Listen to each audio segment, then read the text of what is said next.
Para hallar la resultante de un sistema de fuerzas no coplanar y no concurrente, es decir, un sistema de fuerzas espaciales que no es paralelo y tampoco concurren todos los puntos de aplicación de las fuerzas en un solo punto. Como se puede ver en este ejemplo, tendríamos una terna de ejes. He dibujado un plano que sería un plano XY, donde estaría la fuerza F1 contenida. Luego, la fuerza F2 está contenida en un plano inclinado, como se ve aquí, en punteado.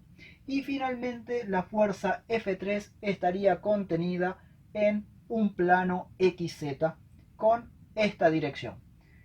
Como puede apreciarse, las tres fuerzas no se cortarían en un solo punto, es más, ni siquiera se tocarían porque están alabeadas en el espacio.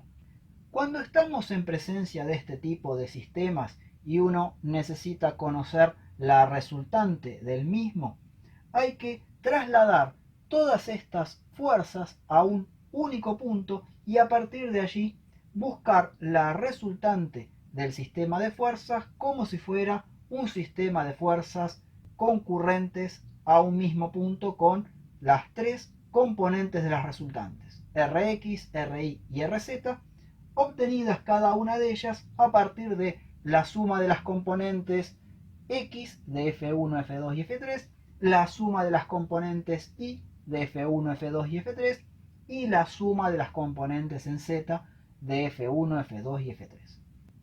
Teniendo en cuenta que se va a trabajar con estas componentes, va a ser mucho más cómodo hacerlo desde el punto de vista vectorial, usando versores donde cada una de estas fuerzas que componen nuestro sistema de fuerzas esté ya expresada en forma vectorial con su versor Y, su versor J y su versor K para las componentes que corren a lo largo de los ejes X, Y y Z respectivamente. De esa manera no va a resultar complejo calcular la resultante que de otra manera, usando trigonometría, sería mucho más complicado. Pero cuando uno traslada estas fuerzas a un único punto, que sería este origen de coordenadas, para poder hallar el valor de las componentes de cada una de esas tres fuerzas, luego las componentes de la resultante y finalmente la resultante, desafortunadamente en esa traslación se van a generar momentos de traslación. Y esos momentos de traslación, infortunadamente, serían dificultosos de calcular tratando de determinar las distancias perpendiculares a cada uno de los vectores en forma espacial a través de trigonometría. Por eso se va a utilizar el producto vectorial, de modo que los momentos de traslación resultarán de los productos vectoriales de cada una de las fuerzas por la distancia que desde el origen de la fuerza hay hasta el punto seleccionado para concentrar todas las fuerzas. Esos productos vectoriales darán como resultado un vector que es perpendicular al plano que forman la distancia y la fuerza y que su sentido estará dado por la regla del tirabuzón. En primera instancia vamos a analizar cómo sería la resultante de fuerzas y luego la resultante de momentos.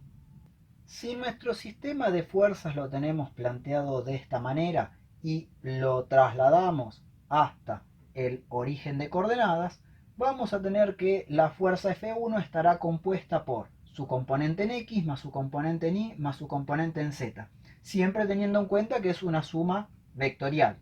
Desde el punto de vista analítico estaría planteado como F1 una cierta cantidad con el versor Y, una cierta cantidad con el versor J y una cierta cantidad con el versor K, cada una con su signo correspondiente y obviamente con su magnitud, que nos indicará cuál es la componente que tiene en X, en Y y en Z. Análogamente tenemos que tener planteadas las fuerzas F2 y F3, donde cada una de ellas es obviamente la suma vectorial de sus componentes. Entonces aquí tendríamos la F2X, que sería una magnitud con versor Y, la F2i, que es una magnitud con su versor J, y la F2z, que es una magnitud con su versor K. Análogamente ocurriría con la F3. De esta manera, obtener el valor de la resultante en cada una de sus componentes no sería difícil, porque la resultante en X sería la sumatoria de todas estas componentes en X.